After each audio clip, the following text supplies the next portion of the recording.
I hereby call to order the 13th of May public hearing of the City of Prescott Preservation Commission.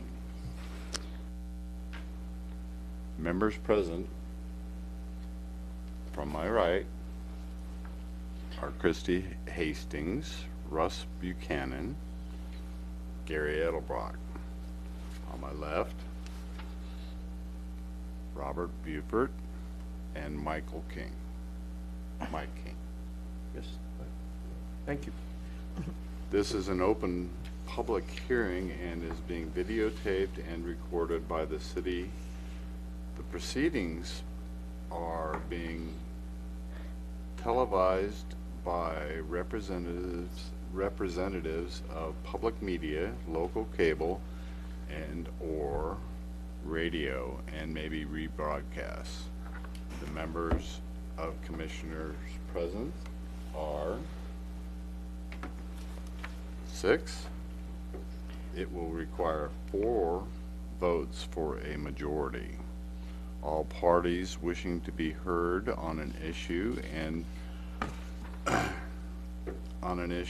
are required to raise their hand and be recognized by the chairman prior to speaking. Speakers will be expected to state their name, address for the record so we may know who's speaking and be able to contact them at a later date if necessary. Please turn off any cellular devices at this time. Please sign the attendance roster before leaving this meeting. Present also is our historic preservation specialist, Kat Moody, and our councilman, Steve Shishka.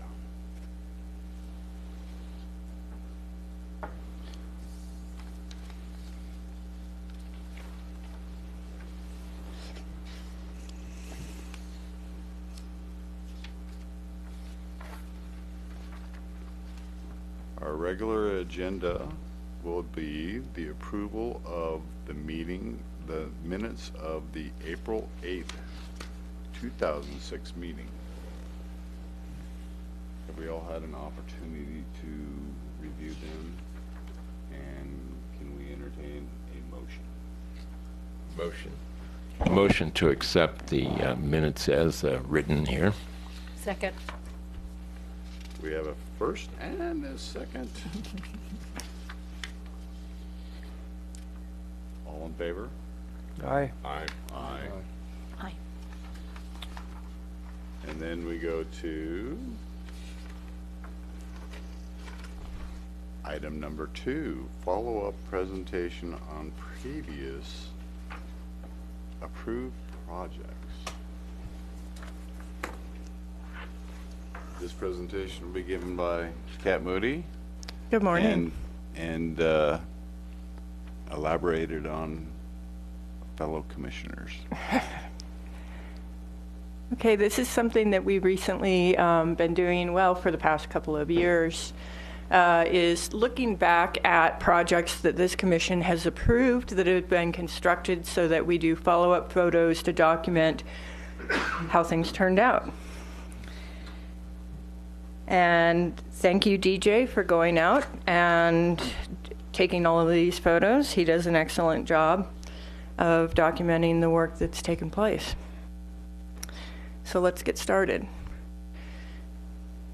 This was over at the Smoke Eye Museum. This was a door infill project, so you may remember that the door, which was an original wood door, at this location was experiencing leakage right here under the door sill.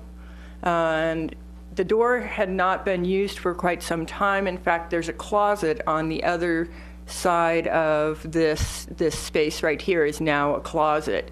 It used to be an entrance into the building, but it hasn't been used for probably at least 15 years. And so in order to correct the weather issue, they requested to be able to infill that door. The door has been saved on site so that it is part of the museum's, it's still on site at the museum. It's just not being used as a door. And then this was infilled and stuccoed, and then they also poured this small concrete curb here at the base just to get positive drainage away from the door. So this is the way this turned out. Elaboration. They actually have planned a replacement door that's going to go over the top of this stucco panel. Okay. Yep.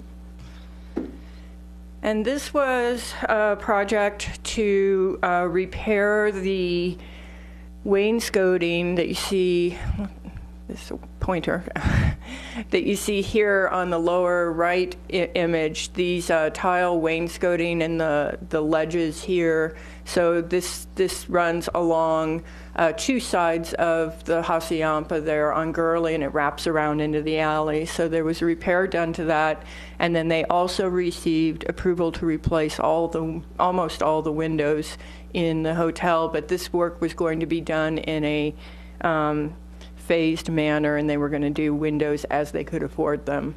DJ, were some of the windows actually look like they had been done yet? Yes, they had, and Lee Vega, a former commissioner, did a wonderful job. Okay. This was another window replacement project. This is over at 111 South Mount Vernon Street. So this is the first house on Mount Vernon on the east side. And this was a house that they were replacing almost all of the windows, and we had quite a bit of discussion regarding this. This is an example where these windows in the front had to be converted to casement. They used to be double hungs. The historic windows were double hungs. These are bedrooms up here on this top of the first floor. So this is a case where current building safety codes dictated that they have an opening wide enough for egress from the bedrooms. So you can see here, this on the right-hand side, that's a close-up of how the casements look in comparison to the double hungs that are down below. So that's the front of the house. Those were all replacement windows. And then you may recall the only windows that were not replaced as part of this project were these, because this was done as an addition, and so these were already newer windows. But they replaced all of these windows, the windows in the back. This trellis here to screen from the parking lot was also part of the approval. And the picture at the right shows the end of that trellis and a close-up of one of the replacement windows. So those were aluminum-clad, all-wood windows, and in the rear of the house, the commission approved vinyl windows, and that was to compensate. It was a measure to help save the homeowner a little bit of cost. This was a project, as you can see, the date up there, HP 12, means the project was reviewed in 2012. It was finally completed. So we keep going back to this site, and it's not done, but this time they finally have got this completed. This is on Pleasant, and the house in the right-hand side of this picture is just behind the laundromat there. And then this is a law office, I believe, right now. And this retaining wall was failing. It was an old retaining wall, and so they had received approval years ago to replace this retaining wall, and this is the way that project has been completed. You may recognize this, Christy. Very familiar. So this was an You should have told me you were out there photographing them to close my gate, my pig gate. So this was an approval for a gate in order to keep the javelinas out, and you can't really even see it. It's there. It's there. It's there on the left-hand side of the driveway. Very end. So it's right here. Yes. Yeah, and it's laying back against the fence, but then now they're able to close off that driveway to keep the javelinas out of the yard. But now javelinas are illegal, right? Well, feeding them is. Good luck. Councilman Shiska, do you sell javelina feed? You know what? Javelina will eat anything, it's the garbage, so. Yeah, They like birdseed a lot. yeah. Dog food a lot, too. So this is a project over at 141 South Pleasant. And this was a request for a fence, and it was this fence back here, the one set back, to screen a deck. And you can see the fence here with the gate. And then this was the deck that was added that sits behind there. Brand new deck, yeah. Yeah, there was a small deck there before that just served as a stoop to that side door, but they reconstructed it and expanded the footprint of that deck, and then they put that short 4-foot fence there at the front edge of the house. Is this the project that had a curb cut kind of issue as well, the sidewalk? Yeah, and you can kind of see that just, in this shot. It's a little bit overlapped by this. So they replaced as I recall, there was you couldn't make the turn in. Oh, no, that's coming up. That's Okay. coming up, yeah. Okay. Yep. Oh, yeah, that's over on, yeah. They had to That's widen my that. street, yeah. Yeah. Thank you. And this was a project over on Alarkin, and it was at 143 South Alarkin. This is a garage and a small apartment above the garage that sits behind the historic home. So this is the view from the alley. And this is in keeping with the style of the home. And this is how this turned out. And I believe the property next door is looking to do something similar. So I think we'll be seeing another project similar to this come before us. And this was the fence with the space in between, the dead cat space. As you all may recall, quite a bit of discussion. So this is over at the corner of Mount Vernon and Goodwin. And this is a wrought iron fence project, and a little close-up of the gate there on the lower right.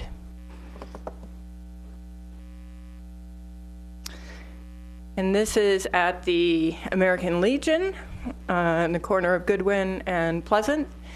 And this was a improvement to this side patio was present. It needed some TLC.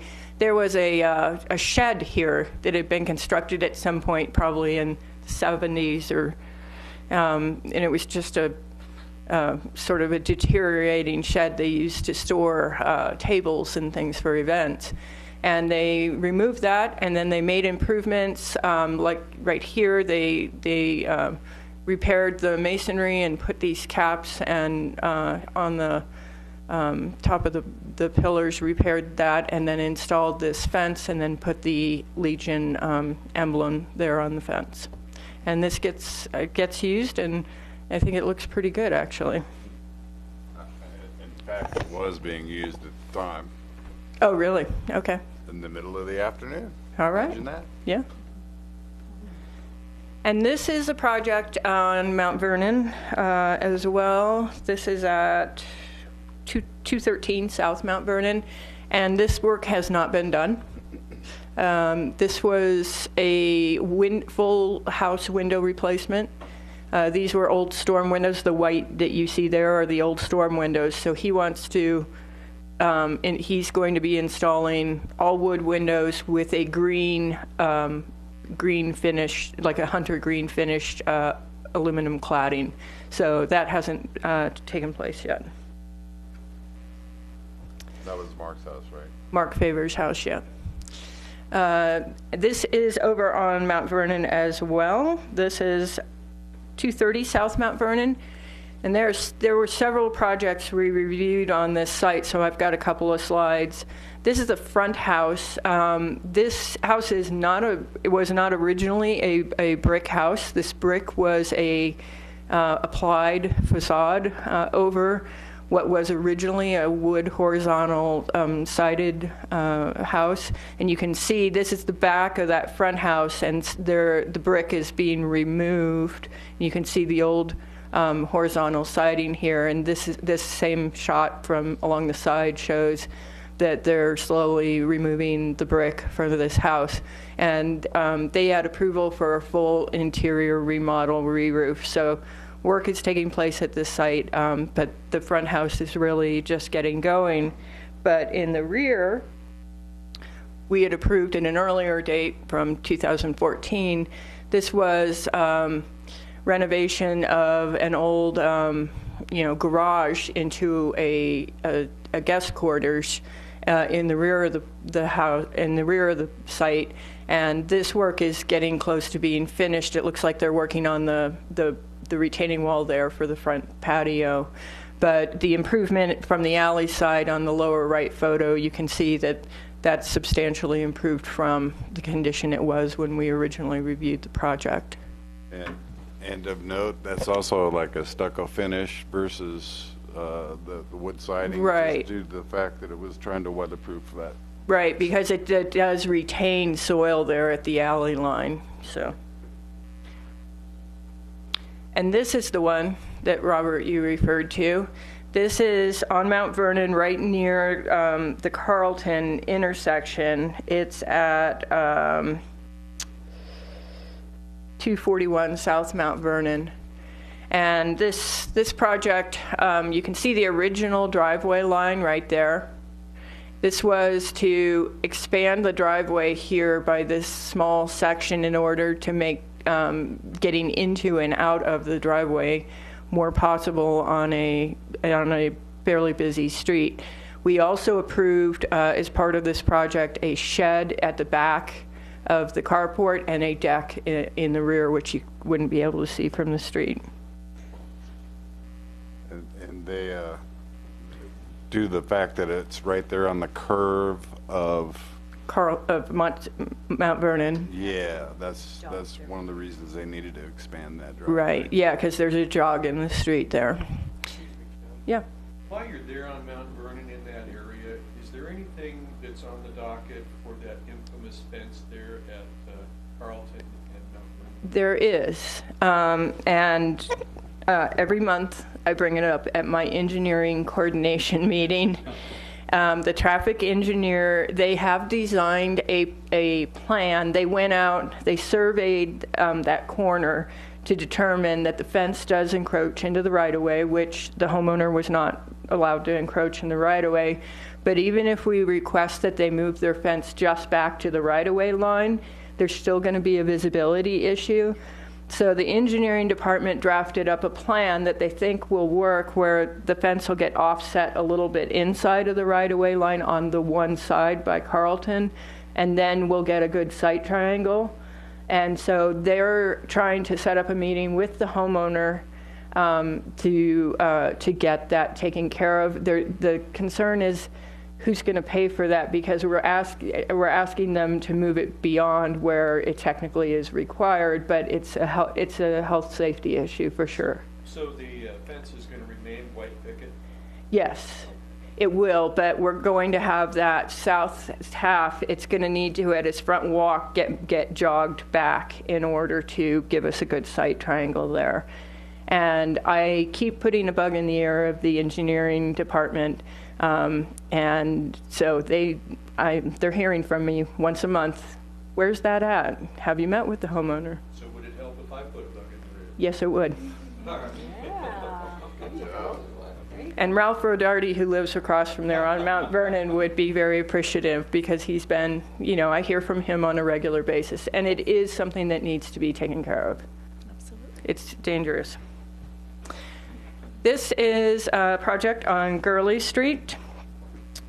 This was, let me get the address here, 13. this was 309 East Gurley. And this was reconstruction of a sagging deck and a window replacement. And I think, and then they've done some painting work as well as part of the improvements. I believe this property is for sale now. So the deck turned out quite well, and you can see there it's ended up with a pretty clean result. And then the window replacement was one of the windows, I think in the rear actually of the house, that required replacing. And this is over on Mount Vernon again. This is 319 South Mount Vernon, and this was partial enclosure of a patio space. And I think the best way to see it is, let me get my glasses.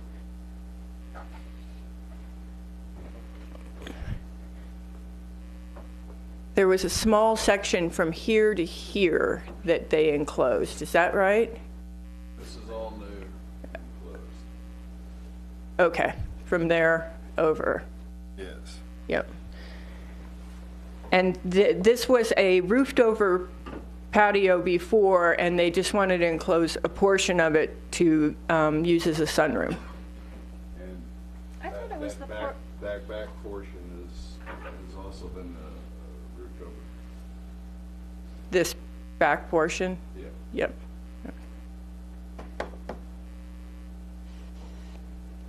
And we had several projects. That's why there's a list of project numbers for this site. And so I've got a couple of slides for this on South Cortez Marino's Mob Burgers. So we reviewed the signs for this business.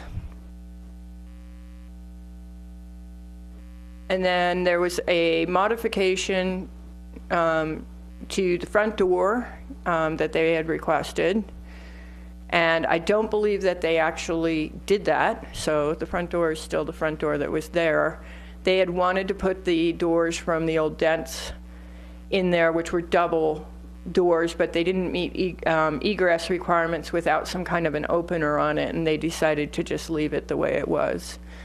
And then this was a modification on the left to allow exit at the rear of the building into a refuge space. And so this door did not exist before, and they put a header that you can see there and then placed the door into the refuge space.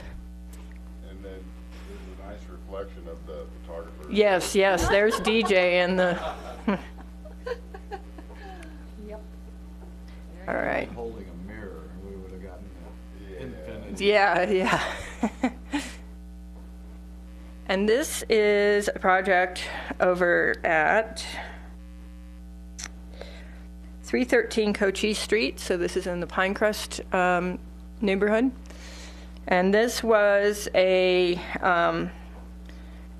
addition and rebuilding the shed. And so there was a bathroom addition at the rear of that you can see in the right-hand photo. And a roof over that porch was part of that. So that roof that you see floating over the old roof is part of the new work. And then the shed is there at the lower left.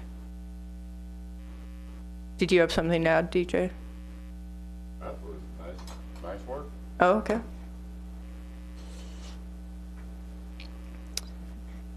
And this is at 929 Apache Drive. And this was a case where work was started without permit, and then we issued a stop work order. So this is the Google Street View photo from prior. This is what the house used to look like. And then work was started without a permit, and they added this addition, which you can see on the lower right photo. It is this shed roof with like a kind of clear story-ish thing that's floating over the back of the house. So this whole thing was a new addition, and that addition protruded out from the historic house on the other side. So this is all work that was started without permit. We issued a stop work order and then required them to come before a preservation commission to get approval, and the commission approved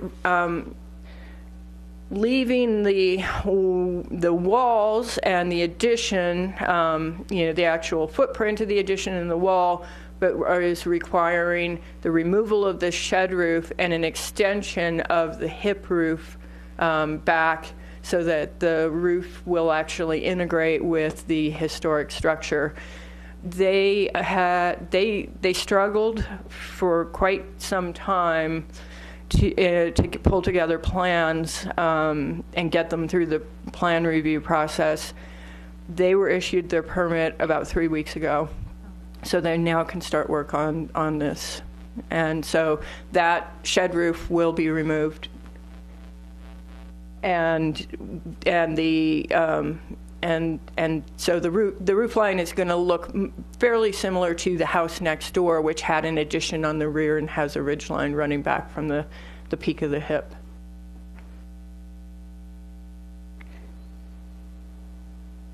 And this is the post office at Goodwin and Cortez. And we reviewed and approved replacement for all the windows that had not been previously replaced, which there were just a couple on the south side that had already been replaced. And they're proposing, they're doing custom windows to replicate the look and feel of the original windows.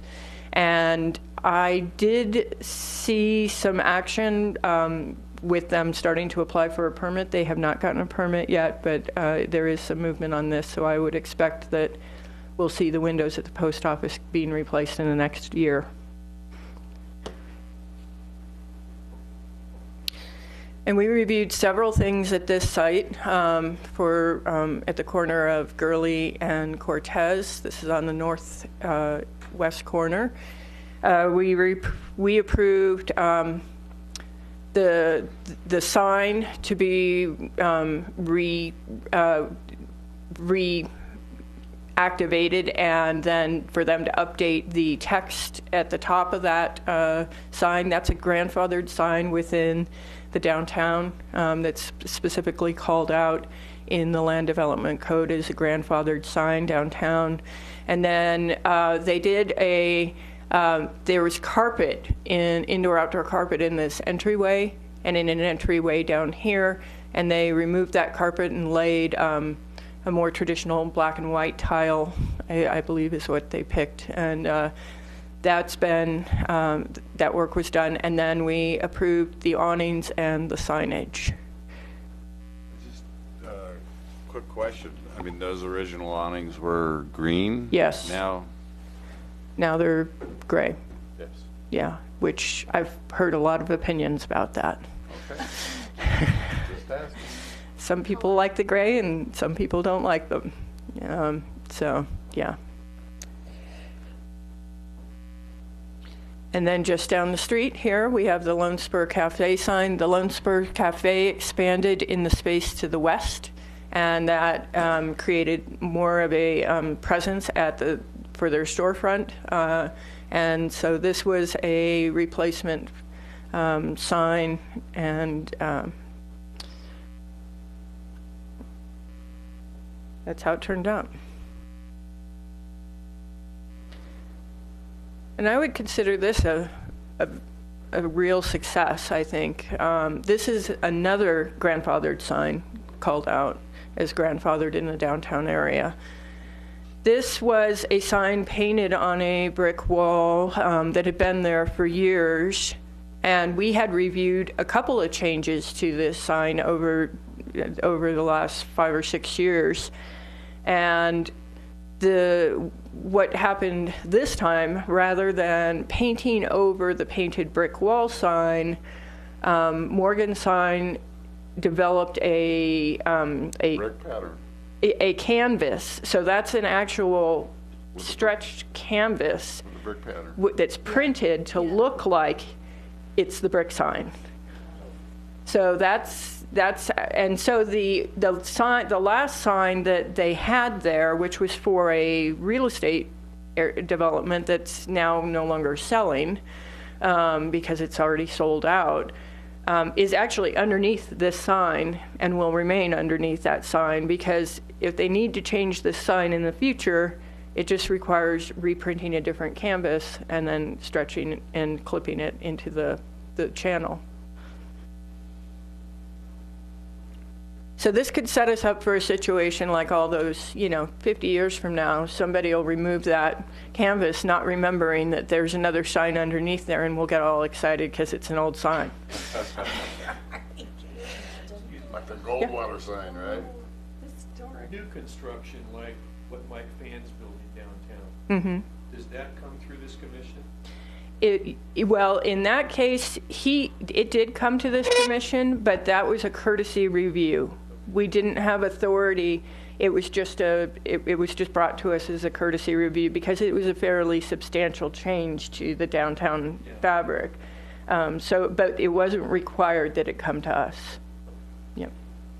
And Jeff's a good guy, and not only that, I love the whole idea of welcoming Yeah. to. Sort of a, It's kind of a gateway. Chamber of Commerce type sign, And it's really visible because it's at the base of Elks Hill, and as you crest, you really see that as a primary view of Prescott entering downtown. So. Right there on the slope. And this was a sign replacement. This was just a face plate change, and I think this is a real improvement as well. And so that's just a faceplate change on that shoebox sign. And this is a sign that came and went.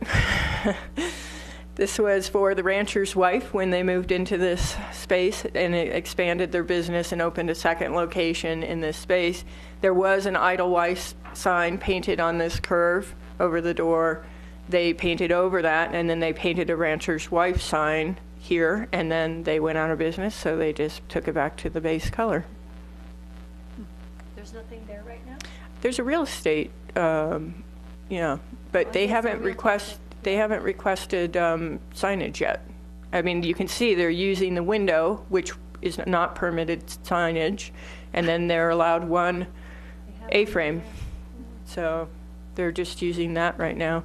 And they do have the one sign over the other door. So I think they expanded into what used to be the rancher's wife space. So, and this took a while to go into place. This was approved in 2014. This was fencing under the steps at the east side of the Elks building in order to prevent transients from sleeping under the steps. I started to think that maybe they decided not to do that because it took so long. Yeah, and I remember we had a couple issues with it just due to the fact that it might have been additional storage. Oh, right, know, yes. We were objects. concerned that they would, use it for storage, so that was part of the stipulation, was that the space stay clear of debris, yeah. And this was new signage for Bashford Courts. Cliff Petrosky had requested modification, to the signage there, both at the front and rear of the building. So this was a new sign for Old Capitol Market at the Burmester building. Burmester. That's at the Burmester, yep. And then, I think I missed. Oh, there's in the rear, sorry, on the right. That's the rear. Yeah, that's the rear, the Bashford Courts Atrium Mall. And I know what Russ is thinking. Are we ever going to see Teddy Roosevelt on the back? How'd you know that? I could just see you. And I know you really like that mural, that Teddy Roosevelt in electric Photoshop land kind of look. And I doubt that will ever happen. Cliff is trying to sell the building, so I'm not sure that they're going to follow through with that mural idea. Both buildings? I think he is, yes. Yeah, because I remember that was kind of a big issue when it became the B&B again. Yeah, yeah.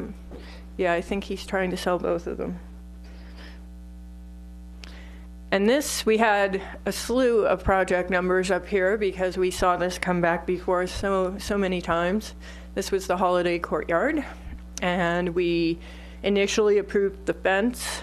We initially approved some buildings, several variations of infill buildings that the property owners went out to bid, could not afford to build that, came back to us with a scaled down version. And so the first approval was for the fence, which you can see here at the front of the courtyard. And then we had subsequent approvals for the landscaping elements, the shade sail at this space. And then, so we saw changes to the bathroom configuration. Then we had them come back for those shade sails and some changes at the stage at the rear. And then the final approvals were for signage and the panel mural. And that mural is the same technique. Those panels are the same technique as that grandfathered sign at Elks Hill at Jeff Davis's building. So Stefan Markov from Morgan Sign did that as well. And I really like that historic photo panel. I think that turned out well. And there's one on the other side as well. Mm-hmm. Yep. And then the final approval was for that sign that's shown on the lower right, the Grand Highland Holiday Courtyard signage there. And this was a signage change at what used to be the Eco 3 oil change. And this became Sam Hill's company. And they left the white, I believe it's like a vinyl panel wrap. And then they just changed out the graphics and the text there on the sign. And one of the things I noticed from your photo, DJ, is that you can still see the mounting points from the previous signage. So even though, the vinyl wrap looked good when it initially went in as Eco 3 oil change, it's going to show wear and tear, and it's going to show these kinds of changes over time. So I think that's just something to put, in the back of your mind as we review projects at this site moving forward. If these folks were to move out and remove their sign, we're going to have a lot of holes in that vinyl wrap, and it's going to start to, look a little dirty. I mean, you can see it already here. It's not really visible from street view, but when you get up close, you can certainly see that. Wasn't there some landscape features or something previously approved when it was the Eco 3 or?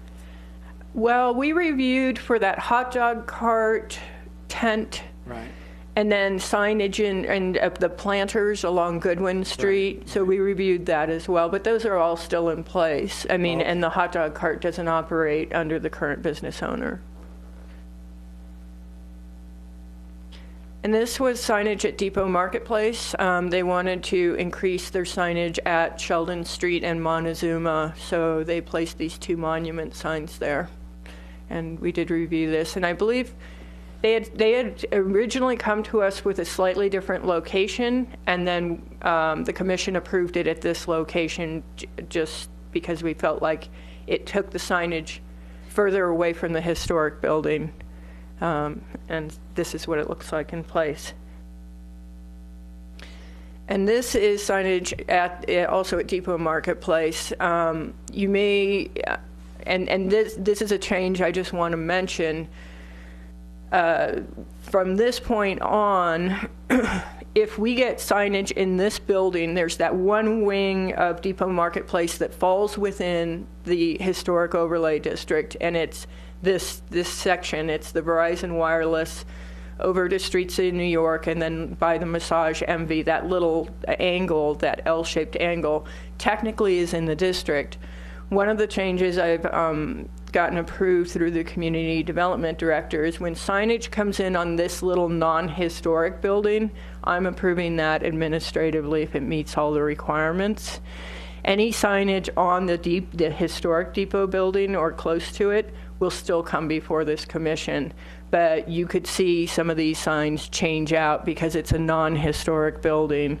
It's just the way that the National Park Service approved the district boundary. It clipped part of that L-shaped building. So for years, we've been sending these signs to Preservation Commission, but I recently realized it really doesn't make sense because what we're concerned about is the historic depot, not this new commercial strip. So I will review these because they're technically part of a district, but you won't be seeing signage on this little L-shaped non-historic building in the future. But you did back in 13, so. And then this is signage we recently reviewed at the depot. There were a series of requests, actually, because all three of these signs came before Preservation Commission. And I think the solution, they originally had requested, where Stratos Wealth Partners used to be, Depot Marketplace, written across there, painted. And then we had discussed with the applicant moving the Stratos Wealth Partners down to the lower wall in between the two trees there. And they felt they didn't want to be that low on the building. And then we came up with this idea that if we had the Santa Fe Depot sign at the very top, it would highlight the building's history, and then they could put their sign in the middle band. Yeah, and I have to admit, I suggested that just due to the fact that I think it has a historic value of identifying the building itself. Mm-hmm. I almost wanted to see the date there. Yeah. But this is what we got. There's a fair amount of signage up there now. Yeah. And another sign at that location is this one. And so they placed a sign over the arch here out of aluminum letters. And then I just included this photo because it's the last slide. And DJ took a photo of the roadside marker program, which was an effort of the Preservation Office here, and used grant funds to place these roadside markers around town.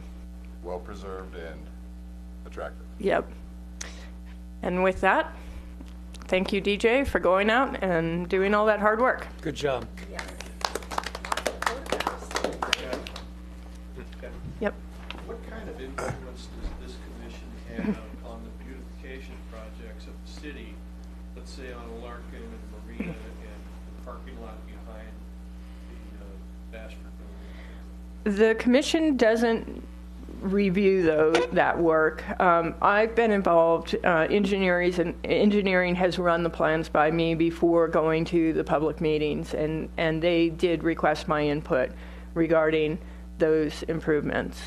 So, yep. Mr. Chairman, recently I saw the sign approvals on Gurley Street. Recently there was the sign added to the building regarding the world's oldest rodeo. That was approved as part of the Bashford Court signage. He just didn't do it when he did that old Capitol Market sign.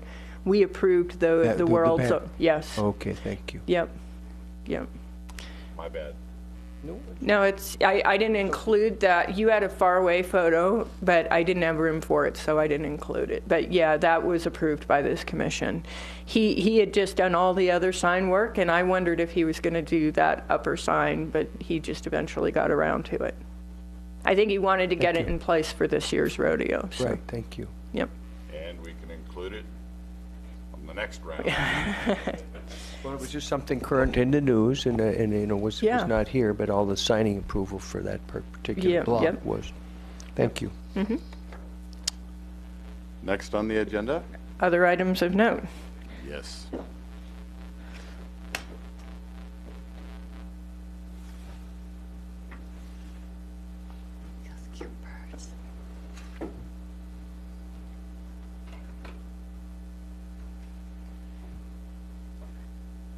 Okay, as you are all aware, we are planning a historic home tour. And the previous tour 2 years ago was on Mount Vernon, South Pleasant, and Union Street. And it took place actually, this weekend, 2 years ago, like first weekend or second weekend in May, and Christy was kind enough to open her home up for that tour. Maddie was there. Yeah, and it was a grand success. We had 800 people go on the home tour. We had people coming up from Phoenix, from Verde Valley, from Flagstaff, to specifically coming to town that weekend just to attend the tour. And then the money and the proceeds from that tour ended up going back into the community because we made donations to Charlotte Hall Museum, the Launchpad Teen Program, and the Elks Opera House Guild that year. And so in 2015, we tried to put together a tour north of Gurley on Mount Vernon and Pleasant, and kind of base out of the Smoke-Eye Museum as our base. And I sent out letters, and I didn't get a lot of response. I only had 2 people who were willing to open their homes in that neighborhood, and so that's just not enough to have a tour go. We kind of feel like we need about 12 at the beginning of the planning process who say they want to do it, in order to have enough after months of planning and a few people dropping out. So in 2015, the group became an LLC, and that's that's also part of what we did with the funds, the seed money to run the next tour, is we were able to form an LLC so that the Prescott Historic Home Tour is now a nonprofit, and the planning committee is an all-volunteer committee. I'm the city staff person that works on that committee, but the other people are just people interested in historic properties who volunteered their time to help out with this project. So in this year, we sent mailing to the West Prescott Historic District, which is Park Avenue, Country Club Drive, and the associated streets in that area. And we did receive enough people willing to open their homes. So we had 12 people in the beginning who said they would open their home. We're down to 10 homes now that are going to be open for the tour. So I just wanted to highlight the properties that are going to be open. The tour is a week from tomorrow, so it's Saturday, May 21st. And we're going to be based out of Lincoln School. That's what this is right here. And so the home right next to Lincoln School is open, and so is the Amy Hill House right across from Lincoln School. There's one more house on Park Avenue here. And then we've got 3 houses on Glenwood and Glendale Avenue. And we've got a couple on Country Club Drive, and then one here over on Vista Drive. And so the tour goes from 10 a.m. to 4 p.m. Tickets are $15 the day of the event. You can pre-purchase tickets for $13. They're either available on the home tour webpage, on the city's webpage. You can pay via PayPal off of there, or you can go to the Klein Property and Investment in the Firehouse Plaza and purchase them in person there. And that will save you $2 a ticket because they're $13. We are still looking for volunteers the day of the event, so I'm just mentioning this in case any of you are available. We rely on volunteers in order to watch the homes and allow the homeowners to be able to actually go on the tour. They need to be able to get away for a couple hours. We have to have other people there to help watch the home. So it generally involves standing at the front door, making sure not too many people go in, or standing in a back room or sitting in a back room to, just watch the house and make sure everything's good with people moving through the homes. So if any of you can volunteer, please let me know. I already talked to Russ. You don't have to dress up in period costume, but you can if you would like to. We did have a fair number last tour in costume, including Christy and Russ both last time. So if you're available Saturday, not this Saturday, the following Saturday, there's 2 shifts. One is the beginning shift for volunteers starts at 9:45, and then the homes get opened at 10. And that goes to 9:45 to 1 o'clock. And then the second shift is 12:45, so we have a 15-minute overlap to 4:15. And it's not too hard of work. It's just sitting around or standing around and just greeting people. And then if you do volunteer for one of the shifts, you get a free armband and you get to go on the tour. So if you volunteer in the morning, you'll have to do the tour in the afternoon and vice versa. So please let me know if you're willing to do that. And we're looking forward to a great event. We will again be donating to Charlotte Hall Museum and to the launch pad, and the launch pad will have teens out selling water again on the street. We'll have porta potties up here in the Moreland Circle Alley. We have a right-of-way permit to place porta potties up here. Restrooms at Lincoln School will be open. Lincoln School itself will have all buildings open, and we will have Sylvia Neely, the historian for the school district, on site to answer questions about Lincoln School. And so we're really excited about the event, and we've pre-sold probably about 160 tickets right now, just through the pre-sales. Yeah. Yeah. Yeah, and we do have a cap of 1,000 tickets. We have 1,000 booklets, and we have 1,000 armbands. And after that, we're going to have to, and we feel like that's a lot of traffic through these folks' homes, as Christy can attest. It's a lot of people walking through your house. Yes. And so we're, anyway, that's, if you want to go and you want to pre-purchase your ticket, I encourage you to do that, so you make sure you get one. And, Question? Yep. Is there parking available over at the United? Yes, thank you for prompting me on that. There's parking. We have approval from the Methodist Church to park there, and we encourage people to park at the Methodist Church. You can park on street, but it's going to be crowded. Based on our previous experience, it was, there's a lot of pedestrian traffic and there's a lot of on-street parking, and so Park Avenue will definitely be, traffic will be slowed due to that, but we prefer you park at Methodist Church, and we do have permission for that. Excellent. And that is all I have. Next item on the agenda, adjournment. You up for that? Hereby close the May 13, 2016